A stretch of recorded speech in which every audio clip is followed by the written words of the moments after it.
No, Samba. The care we shot together. I'm sorry, sir.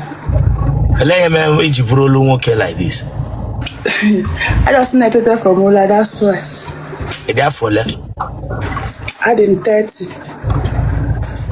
30. Yes, sir. Care we shot again. I'm sorry, sir. That is how I am. Okay, that's how I am. How many years came on Iba party? But I don't come about party. You better have party. Mba. Okay. I need a 30. Man, liberal for you in hand in marriage. Can't see like a madito. Can you mean a low man at Tabiran? I would just can see maybe it was where they behave. I'm not. I just think maybe I just show it that don't see us for marriage. Okay, that's a lot of get a hatareta. Now the best is the mother at Tabiran 40. Yeah, and my husband again here when we know at the age of 20 something. Where? Yeah. Even yes, sir. Late 20 something. Okay. I get bashi okuga ho ka bashi mugbu a. E ka wu virgin mugbu a. E ka wu AIDS, e wu virgin. Hold on. E matala nwoke. Okay, matala nwoke. Then that here go no telegram mgbe ahụ. Elehe mere na iji ịkpashi ndị ka ahụ kpọpụrụ inye gị otele. Then ya bụrụ ndị ka ebe ga fololo ka ọ dị gị ka ha chọrọ ịta. Ama mụ na madat na elehe mere na mindset unu ja ụkara onye ọbụla bịara na ọwụ ka ọ taa gị. Then ọ taa gị nwa wee takwara ya. Gị nwa ka m jụga na nwoke chere nwoke taa gị na ọ naanị ya nwatara gị ọ wee takwara ya. Mba, won't be item us like both ways. You benefit both ways, just that. Hello, you benefit to get both ways. Mba, so you not try to cover na. I try somebody that wasting my time. I want because of maybe need to go old enough to get married. Then you just follow anybody just because nature need to.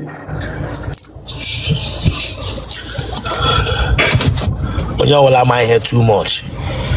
Y'all am I here too much. You talk and the but you're gonna discourage you with your own pattern of life. Man, you only name me with carefulness, name me with wisdom. You want your bed? Yes. I'm Anambra State. A ben Anambra. Enugu Agidi. A ben Enugu Agidi.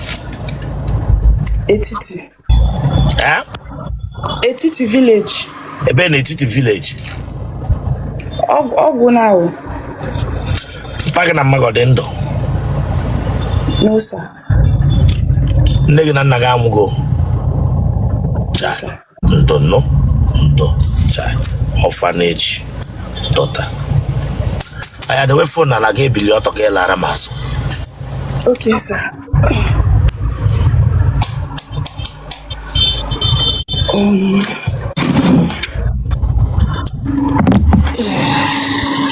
Rosanna.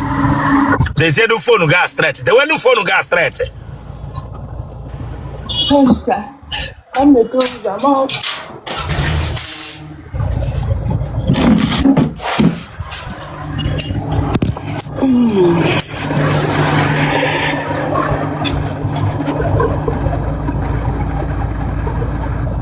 Tanwa.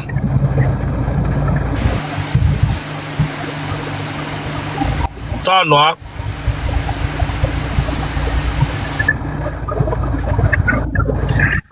Sir? Tanwa.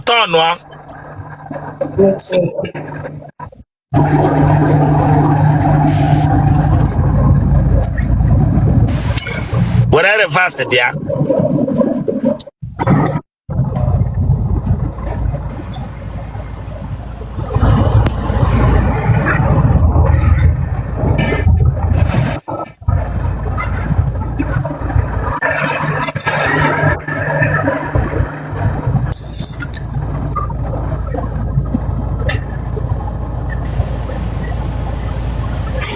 Bia were phone oge.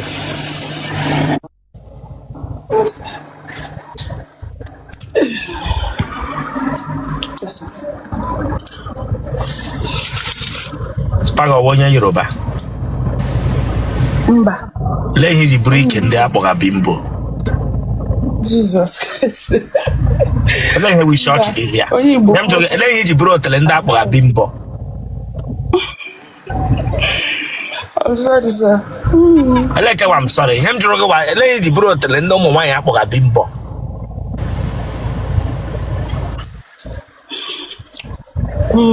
It's what I call this, sir.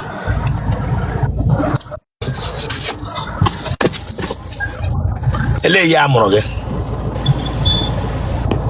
1995. Ụmụnne gị ọ dị ole? Ọnwụna. Eh? Ọ nọzi ndụ ọnwụgo. Ụmụnne gị ọ dị ole? Anyị dịbị bụ mana ọnwụgo ọnwụke. Naanị gị nọzi. Chai. No mother, no father. Only ụmụnne gị abụọ gị nwa na your brother and you. Naanị gị for the zindo. Huh? Yes, sir. Yes, sir. You can allow village your father till now. O tego aka nna last. Why? Just because of Udolo Nalu. So most time that December and trying and I may win the chance. So that's why, sir. How many years now can you your father's village? Since Magan and Paga Mugo, then one nigga will come on. How many years now? But before Anamaga my village, just that after Rapun came my uncle Nozala Abuja, so I will be the chance because of Udolo Nalu. That December kind of well more. That's why, sir. Hello, John Nano. Events coordination. Sorry if we can make interview. Event again. Coordination. So you went one name now, you went one name, we give anybody on an again now. Sir? You went give fun na, only you. Man, I can wear cousins, I can wear uncles and aunties.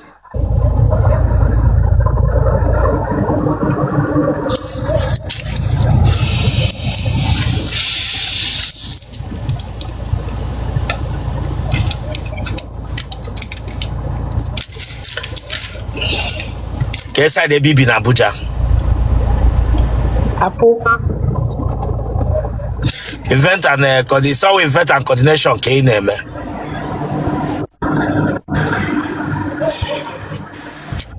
Ele si name. Godwin network you the coordination subu. Can you hear me nne? Yes, sir. No fuebe, your network or the my sister. No fuebe. Focus on what I'm saying. Can you hear me? Yes, I am an Inu. I can hear you. Can he say now?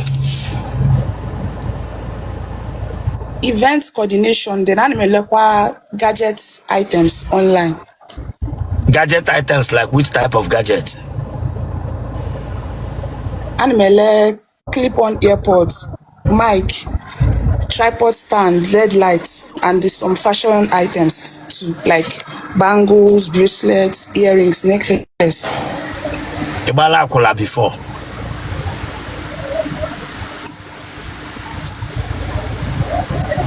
Ibala kola before. Mba. Gino yebi na eba hibi gino yebi. Muna my cousin brother. Huh? Muna my cousin. Your cousin? Yes, sir. Emola Wambo. Mba. Iwapula nwa. Not at all. No, sir.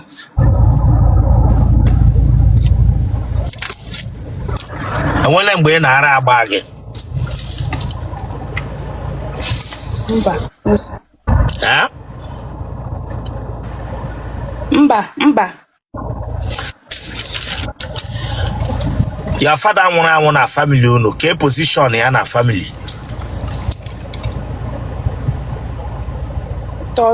Second son.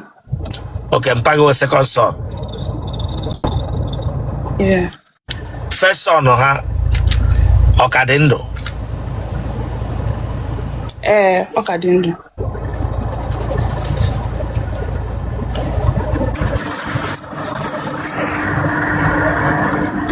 koodu nwoke chọrọ na ndụ gị ka ọ bịa lụọ gị Just onye dị God, onye machukwu, onye dị responsible and onye dị intentional.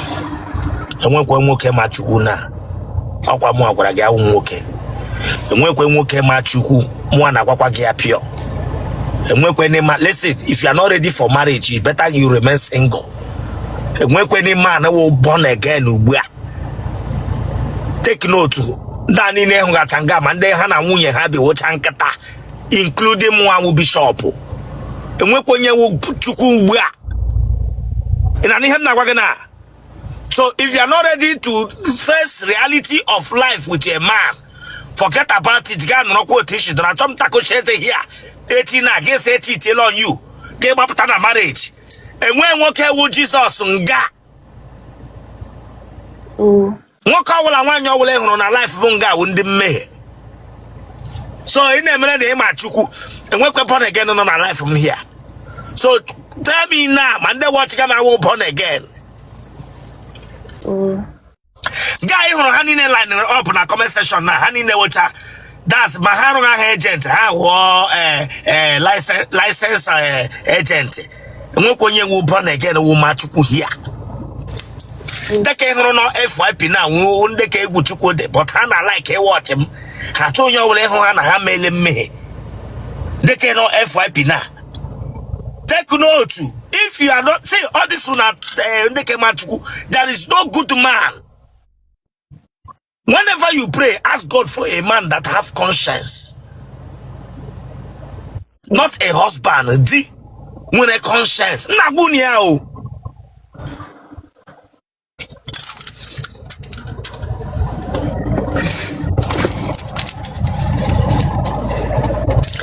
Redefine odi nwoke chọrọ ya. Achọrọ m nwoke nwee conscience. Nwoke ọbụla nwere conscience when it comes to your life. Ọhụ gị sị gị na ọ likere gị. Ihe ọbụla i mere ya enwere at a time onwe ihe ọ ga-awa ime ya ya etie gbaghara gị. Ọ bamba ya gbaghara gị mụ overlook. Sometimes if ọ na-eme akela okuru maka ụmụaka emụrụ ya mee ga abandon hapụkwa gị na-enye gị ego nri mana na responsibility gị nọ n'isi ya. Without you asking, that man ga-enye gị sị nne jide. Without you fronting your knees monto go ya sị gị jide. Because ọ masị oji and ihe at time all right ya. Nwoke nwere conscience ga-awụ ine if no gbọwụla imejọrọ ya ọ ga-apịasụ gị ya emekwe gị mara sị ịfọkọla up. Ị ga-alụrụ nwoke nwere love for you in the name of ọhụrụ gị n'anya nke ukwuu. Ịfọkọ up nwanne a ga-akere gị ihe a ga-edisgrace gị. Love dịkwa but ọrụ nwoke nwere love na-enweghị conscience ọ ga-akụ gị bullshit na-ebi gị. Most of these women hụrụ di ha na-akụ ihe ndị love di ha dị too much mana the man enweghị conscience. Eziokwu.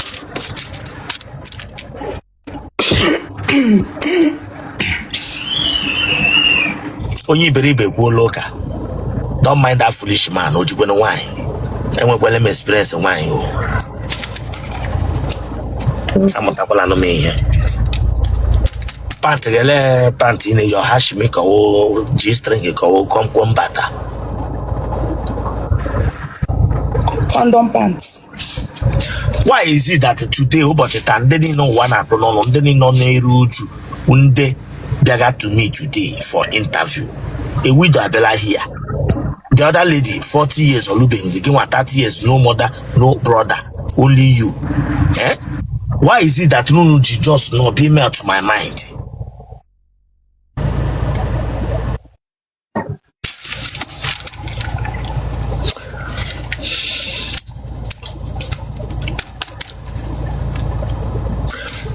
I got all aqua mahado.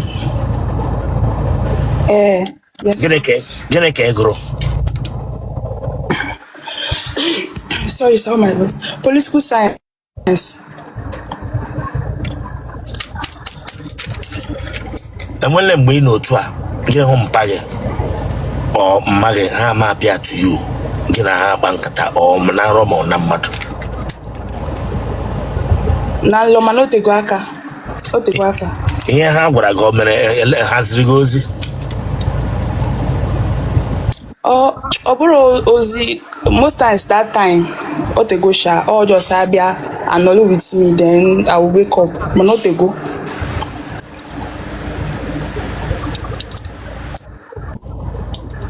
It is Roshi. Mba, no sir. It won't answer. Mba, no sir. It went out to any why. Mba. How many girlfriends okay when Ofu, my former roommates na school. Imele wine na wine mbo. Mba, no sir. Umu nwoke ole ji n'ala gị? Mmadụ atọ. Aha.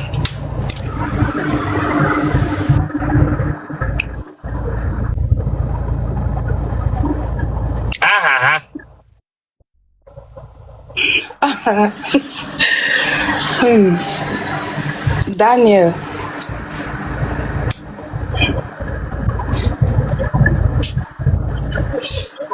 David.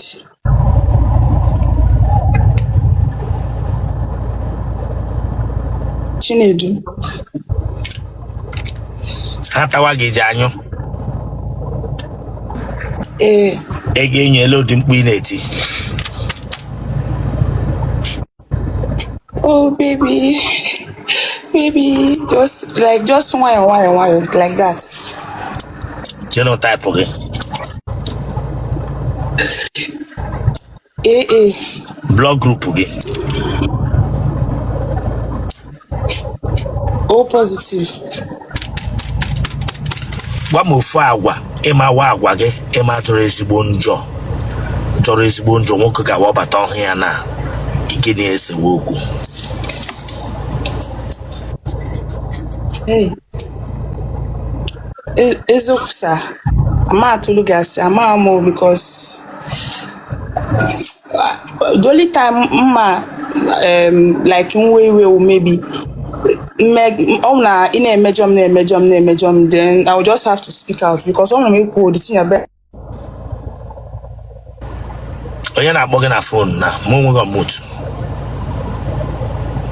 Sorry, I don't wear call. I call to go. I have phone number.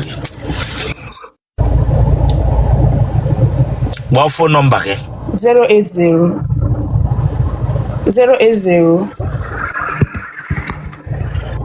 50 280 084. Waria. 080 50 280 084. Ema na ewe ọfa na ọkwa ema. Yes sir. Burekwa amamihe mana nwoke wo digi. Nwoke ọwụla bịara anụ. Mụwa self ka na-atụ ụjọ ama m ewu ghost. Nwoke ọwụla bịara anụ. Ịghọtala. Make gba show him everything about that man before ke say ka ọ lụọ gị. When I name na-agwa gị. Yes sir. Yes sir. Yes sir. Here the important nwoke nwere conscience. Listen, how to know a man nwere conscience buru ibu. Ugbu a na-aga na nwoke na-eme oyi with you. Ọwụ ihe ọ na-enye gị Kigejimra no nwere conscience. Or what a man gives you. You mere gawo ya keji ama no nwere conscience. There is what we call a man no nwere conscience. And when many evil women hana a man no nwere conscience be today. Ụmụ nwaanyị kwesịrị na-ekwesịdị ịlụ di ya alụ mana ha nọ na be nwoke nọrọkwa di ya kwesịrị. Enwere many women who bad girlfriends. Ha na their boyfriend cannot today due to that man with a conscience. A wise woman will hold that man tight. Nwoke ọwụla ma nwaanyị ọwụla mitri anybody na-enweghị conscience. Ndị imitate a man who I don't care, a woman who I don't care. Your own is finished. And that is the truth. Dalo.